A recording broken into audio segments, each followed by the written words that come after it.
The great un-nerfing is here. As we get closer and closer to the Year of the Wolf, Blizzard has decided to un-nerf a bunch of cards just before they rotate to Wild. That means we have exactly 1 week to be able to enjoy these cards in Standard in their un-nerfed form.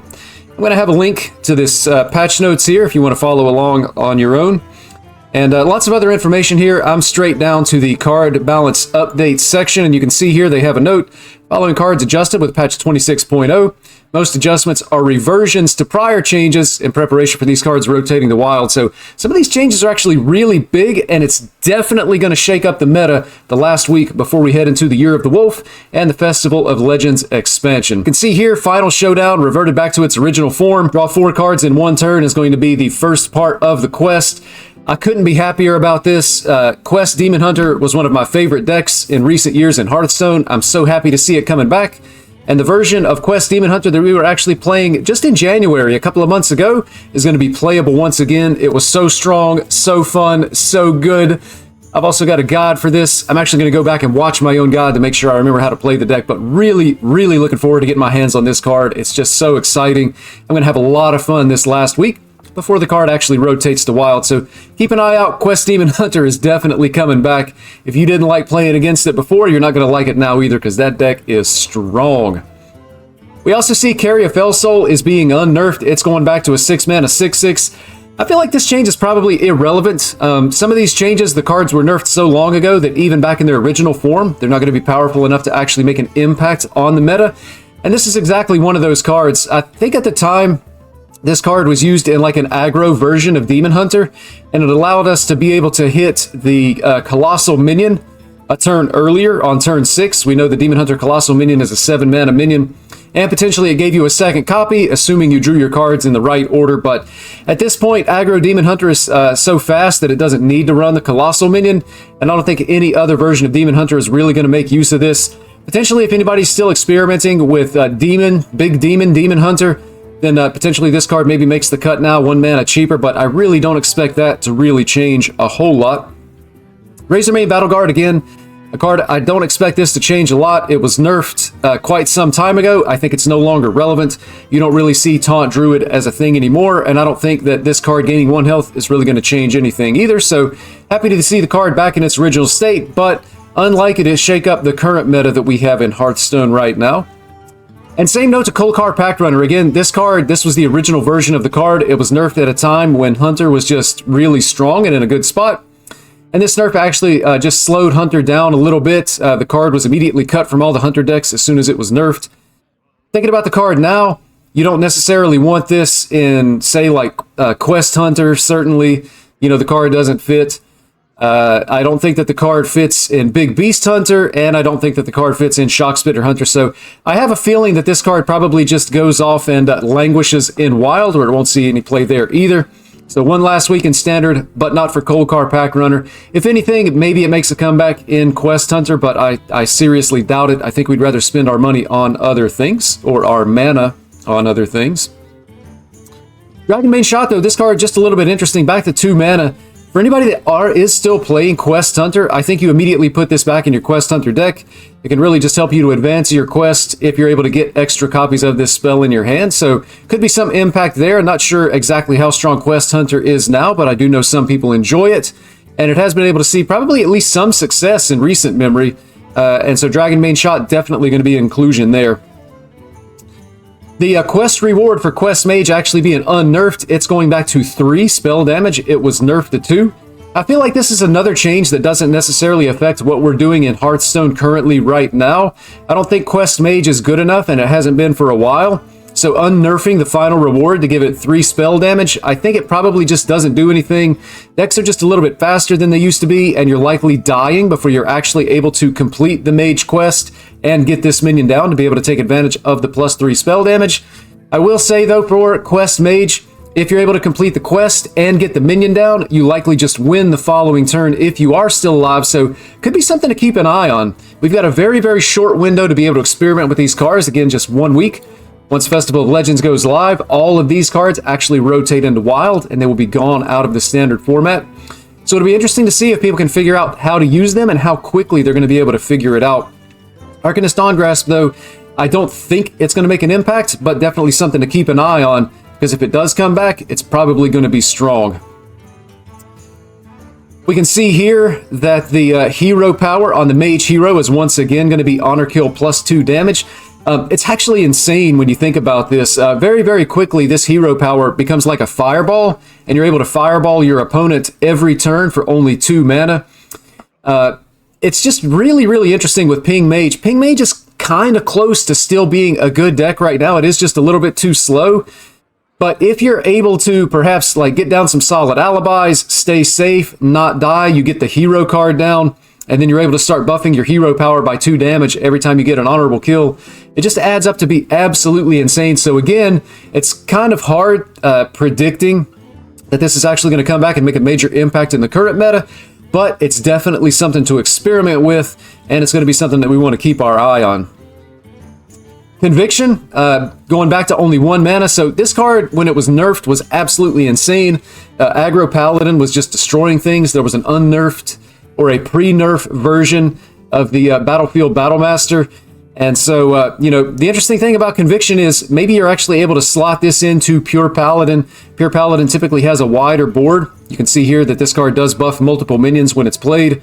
And so with those wider boards, you know, adding 3 damage, it's almost like a Bloodlust effect for Paladin in a bit more limited form. But potentially this card makes the cut in Pure Paladin for this 1 week. It's a holy spell. It can be tutored by the Knight of Anointment. And so going to be very interesting to be able to experiment with this card as well. Could make an immediate impact in Pure Paladin. And if it actually speeds up Pure Paladin, then that deck is going to be insanely strong and insanely fast. Definitely looking forward to getting my hands on this and giving it a try to see how that's going to work out. Level Up being unnerfed here, I think this card is pretty irrelevant, so I'm not going to spend a lot of time talking about that. I expect that to see no play whatsoever. Although maybe if you're a fan of Dude Paladin, you might want to give it a try, but at 5 mana, it feels like it's just a little bit too slow to really do anything.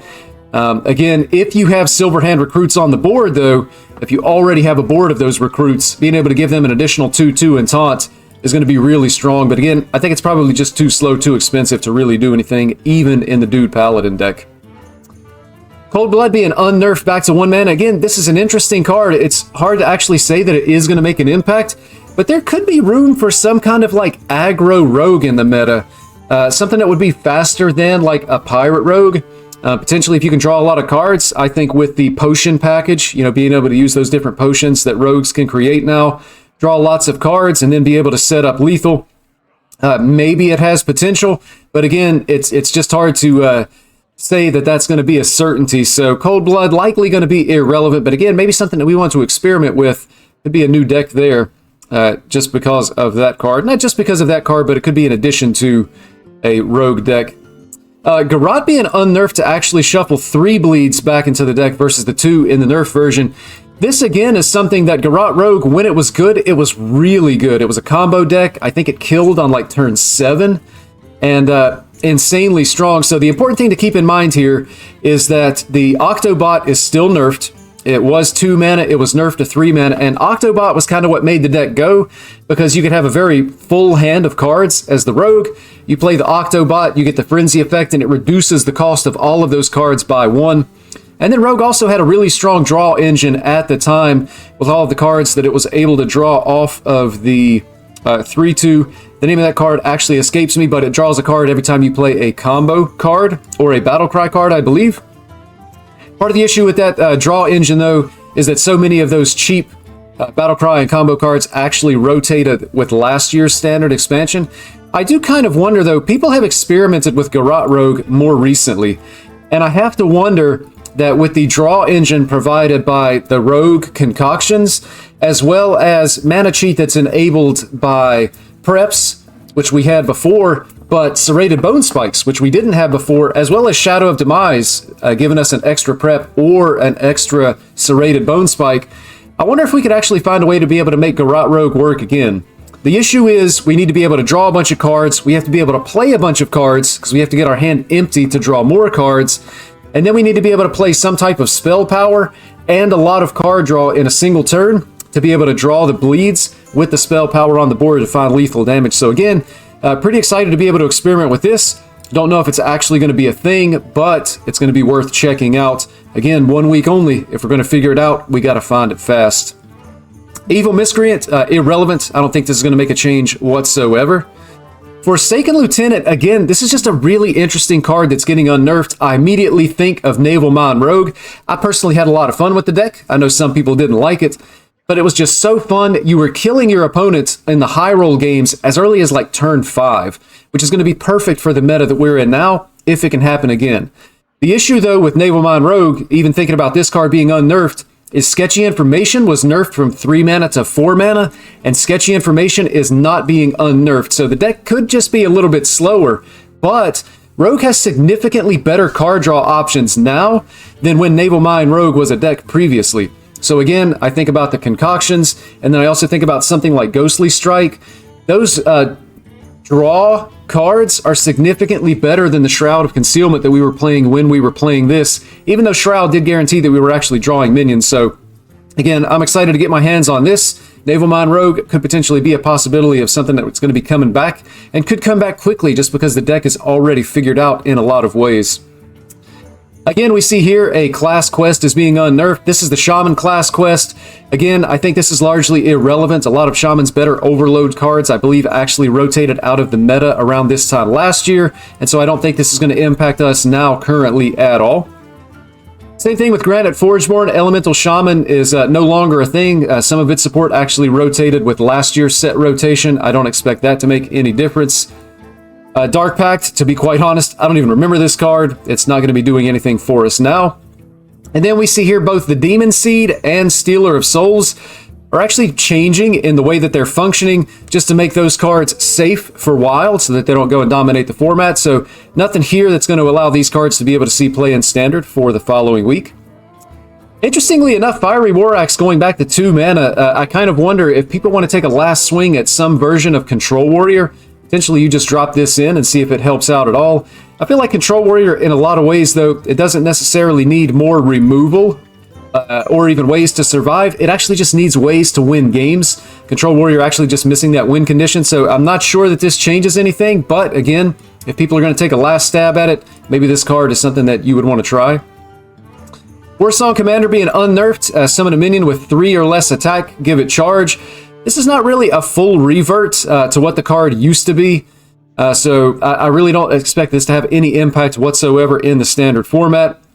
Same note to Morshan Watchpost. Again, it's just gaining an extra health. I don't think this is going to have any impact. Nobody's really playing this card, and I don't think anybody wants to play this card, so the extra health isn't going to make any difference whatsoever. Ice Revenant, interestingly enough, this card was actually nerfed prior to the Death Knight class being released, simply because Blizzard felt like it was going to be too strong with all the Frost spells that Death Knights were going to be playing. And then we actually came to find out that the best Frost Knight deck was actually minion-based, and only plays, I think, 6 Frost spells. So likely this unnerf isn't going to do anything in Standard. The card is probably just not good enough to be included in Frost Death Knight. I can't think of a single card that you would cut to be able to include this, and you would likely want to be playing additional Frost spells to be able to take advantage of this, so I don't think it's good enough. Maybe we would want to experiment with it if you drop this on turn 4 and then just play Horn of Winter to make this into a 6/7. On turn 4, maybe, but probably just not good enough. It's going to mess with the synergy of that Frost aggro deck, but again, I could just be wrong about that, and maybe we want to check that out. Faceless Corruptor here, I don't expect this change to really make any difference whatsoever. It gains an extra attack. I don't think anybody's going to be playing this card either. And then last but certainly not least, Goldshire Knoll back to 10 mana. I believe this means that Evolve Shaman is going to be a thing that's going to be pretty interesting as far as what's going to be going on in the meta. So I think we can expect with this change to see Evolve Shaman coming back. And it should be a terror once again. Blazing Transmutation on the Goldshire Knoll, again, is going to be able to discover a 10 mana minion, and so I think we're going to definitely see some shenanigans there. So lots of interesting unnerfs, and some unnerfs that I think are likely just going to be irrelevant, but one thing that I can say for sure is we have a brand new meta in Hearthstone for 1 week and 1 week only. So if you want to experiment with some of these cards, I encourage you to get out and do it quickly, and who knows, maybe you find the meta tyrant of the 1 week meta. I'm Uncorrupt. Thank you for watching, and have fun with these unnerfed cards.